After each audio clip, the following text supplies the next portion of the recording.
સુરતમાં ઉત્તરાયણના ગણતરીના દિવસો બાકી છે ત્યારે બાઇક ચાલકોને ઉત્તરાયણ પોલીસે સેફટી ગાર્ડ લગાવી આપ્યા હતા। ઉત્તરાયણ પર્વને હવે ગણતરીના દિવસો બાકી છે ત્યારે સુરતમાં પોલીસે બાઇક ચાલકોની સેફટીને ધ્યાનમાં રાખી બાઇક પર સેફટી ગાર્ડ લગાવી તેમની સુરક્ષા સુનિશ્ચિત કરી છે। સુરતની ઉત્તરાયણ પોલીસ સ્ટેશન ખાતે ગાડીમાં સેફટી ગાર્ડ લગાવવામાં આવ્યા હતા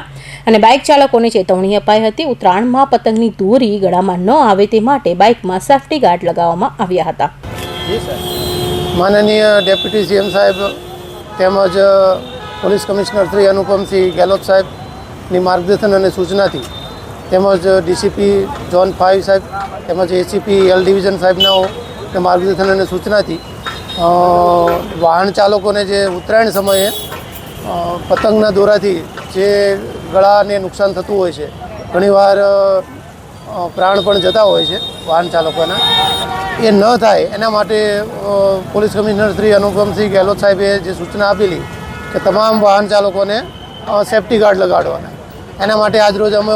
તથા પીપલ્સ ફાઉન્ડેશન ગ્રુપ દ્વારા સંયુક્ત ક્રમે આયોજન કરેલ છે અને હાલ બધા વાહનદારોને જેને વાહન ચાલકોને સેફટી ગાર્ડ નથી તેને સેફટી ગાર્ડ લગાડવામાં આવે છે।